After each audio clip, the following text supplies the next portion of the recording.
The man was stunned. He had never seen such a casual woman. Without caring whether the chocolate on the table was hers or not, she tore open the wrapper and popped it into her mouth. The man thought, "Isn't that my chocolate?" To assert ownership, he immediately broke off a piece and ate it. The woman saw everything. At first, she glanced at him indifferently, but then a mischievous smile appeared at the corner of her lips. While the woman was on the phone, Cameron secretly sketched her portrait in his notebook. But before he had the chance to strike up a conversation, the woman's stop arrived and she got off the train. Soon after, Cameron reached his destination. As he was organizing his things, he suddenly realized the chocolate was still in his pocket. It turned out that the chocolate they had just eaten belonged to the woman. Thinking back to the way she had looked at him before getting off, Cameron couldn't help but laugh. Luckily, not long after, the two met again on the train. Cameron gave her the portrait he had drawn of her. The woman named Poppy liked it very much, and the two had a pleasant conversation. But just then, it was Cameron's stop. Before getting off, she deliberately returned the drawing to him. When Cameron looked at it again, he found her contact information written on the back. And just like that, a wonderful fate began to unfold. That box of chocolate was like a red thread, tightly tying their destinies together. Not long after, they got married and had an adorable child, living a very happy life. But accidents always come so suddenly. That night, Cameron was about to take a shower when he suddenly collapsed in the bathroom. He didn't wake up until an hour later. It turned out he had already been diagnosed with a terminal illness a month earlier. Frequent epileptic seizures made every attack feel like unbearable torture. Fortunately, in the future world, humanity had mastered cloning technology. As long as one's genes were extracted, a completely identical version of oneself could be created. To keep his wife from worrying, Cameron finally decided to clone himself without telling her. Early in the morning, he took a boat to a lab deep in the mountains. A female scientist greeted him. According to her, the new clone had been genetically modified to remove the cancer-causing molecules from Cameron's DNA, eliminating any risk of illness. Cameron was tempted. Rather than revealing the cruel truth, creating another version of himself to stay with his family might be the gentlest solution. He entered the control room, wanting to see what the clone looked like. Despite mentally preparing himself, he was still shocked when he saw someone exactly like him standing there. He touched every inch of the clone's skin and texture. But the more realistic the sensation, the more uneasy he felt. Back home, Cameron wanted to confess to his wife and tell her that he was dying. But no matter how hard he tried, he just couldn't say the words. He knew his wife too well. She was deeply emotional. Years ago, when his brother died in a car accident, she had grieved so intensely she developed depression, locked herself in a room for an entire year, and refused to talk to anyone. Now, she had finally recovered and was pregnant with Cameron's second child. If he told her the truth now, how much would it hurt her? Cameron couldn't bear to imagine. He contacted the cloning company again, wanting to see other clones. The scientist directed him to a real estate company. The female salesperson there was a clone, though she herself had no idea. She juggled work and childcare with enthusiasm and a positive attitude. There was not a single flaw that gave her away. Cameron then met the original version of the woman. By now, he didn't have much time left. He said, as long as his daughter could live a happy life, he was willing to let the clone take everything from him. All he had to do now was wait for death. He finally made up his mind to undergo the final cloning procedure.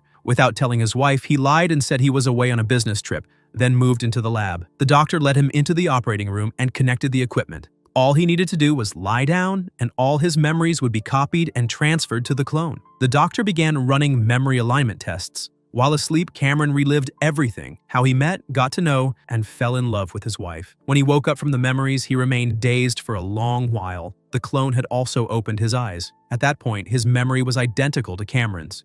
In his mind, he was Cameron. After a long period of internal conflict and reflection, he finally understood that he was not truly himself. The doctor explained that the only physical difference between the original and the clone was a small spot on the palm, something that could be used to tell them apart. When the two met, they were both extremely nervous. Their first encounter felt more like reuniting with a long-lost twin. Over the next few days, as they spent time together, Cameron found that the clone was identical to him in both internal memories and external habits. Then came the final test. The doctor arranged a video call between the clone and Cameron's wife. Cameron sat right beside him. His wife didn't notice anything strange. She chatted happily with the clone, as if nothing had changed. At that moment, Cameron felt like an outsider. He couldn't take it. He abruptly ended the call, but the clone wasn't happy about it. To him, that was his wife. The two started arguing, then Cameron got extremely emotional, and suddenly, his illness flared up again. He collapsed into the clone's arms. The clone didn't argue back. He instead comforted Cameron. Yes, just like Cameron, the clone had a kind heart. Once Cameron calmed down, the clone apologized, clearly feeling guilty. Cameron admitted his own faults too. When his brother-in-law died, his wife locked herself in a room for a whole year, ignoring both him and their child. Cameron felt abandoned and had held on to that resentment. When the headaches started, he chose to endure them silently, never telling his wife. Had he told her earlier, she definitely would have made him go to the hospital, and he might have caught the brain cancer before it reached its final stage. The next day, Cameron packed his bags to return home and say his final goodbyes. The clone couldn't stop him. In frustration, he stabbed the artificial mole on his palm with a pencil until it bled.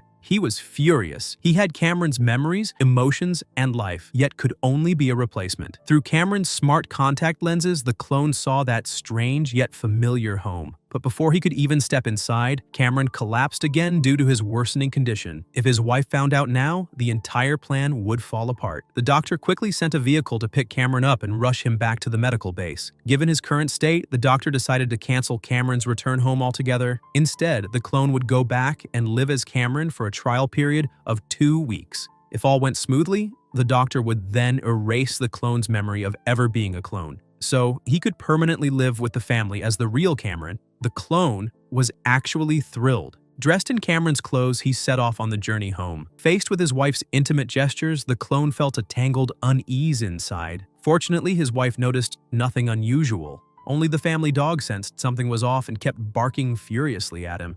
But the dog couldn't speak human language. His secret remained hidden. When Cameron woke up from his hospital bed and learned that the clone had taken his place at home, he was furious. He swore at the doctor, but the doctor sternly reminded him that he was dying. Cameron calmed down. He went to the monitoring room and watched his life through the clone's smart contact lenses. He saw the clone spending time with his son, saw the clone helping to mend the relationship between him and his wife, sharing heartfelt talks. Watching this, Cameron closed his eyes in grief. He felt shame, guilt, and regret. As time passed, the clone increasingly removed the contact lenses to prevent Cameron from watching his life. Cameron didn't know what the clone was thinking or how his family was doing, which made him anxious and uneasy. One night, Cameron dreamt the clone was treating his son harshly. That night, he secretly left the lab and quietly returned home. He went to his old workspace and stared at the familiar surroundings, lost in memories. Suddenly, the door opened. The visitor was his clone. At that moment, Cameron felt like the outsider. They went to the kitchen, where the clone handed Cameron his wedding ring back, telling him to say his final goodbyes to the family. The clone then hid in the storage room. Cameron knew this would be the last time he saw his son. Although it was late at night, he couldn't help but gently wake his son. He took his son to the living room, and using an apple as a substitute for wine, the father and son clinked glasses and drank together. Looking at that little face so similar to his own, Cameron longed to be an ordinary father growing up alongside this boy. But from now on, through childhood, adolescence, and into manhood, he would never see those years again. He held his son tightly, tears streaming uncontrollably. His son asked what was wrong, but Cameron said nothing, only cupped his son's face, studying it carefully, wanting to imprint the image deep in his memory. After calming down, Cameron went to his wife's room and gently woke her. When she showed concern, he only said he had a nightmare. He dreamed he lost his family and felt scared. His wife hugged the trembling Cameron and comforted him softly, telling him it was only a dream. But only Cameron knew that the nightmare was about to come true. He stroked his wife quietly, tears silently falling. Half an hour later, Cameron and the clone returned to the car. He handed the wedding ring back to the clone and asked him to take good care of his family. Cameron finally let go of everything. The two shook hands and said goodbye. One was about to die, the other would keep the secret and live on in his place. From then on, Cameron lived at the cloning facility, waiting for his death. One day, the doctor told him the clone's memory of being a clone had been erased. From that moment on, the clone would no longer know he was a clone. He had completely replaced Cameron. Cameron accepted everything calmly. The doctor said the clone had left him one final gift, a video recording. Cameron knew the wife's words in the video were meant for him, not the clone, because the past 10+ years were his. The years he met his wife, got to know her, fell in love, got married, had a child, built happiness together, overcame hardships, and tasted the bitter and sweet of life. His wife's confession was both an affirmation and comfort. At last, Cameron peacefully accepted his fate with no regrets left. He made the greatest sacrifice of his life, keeping all the sorrow to himself and leaving love and happiness to the people he loved. It is said that the Swan's final cry before death is especially beautiful and humorous, the most beautiful song it ever sings in its life, and its final masterpiece. As a human, Cameron completed his final masterpiece through cloning. Surely the coolest work of his life,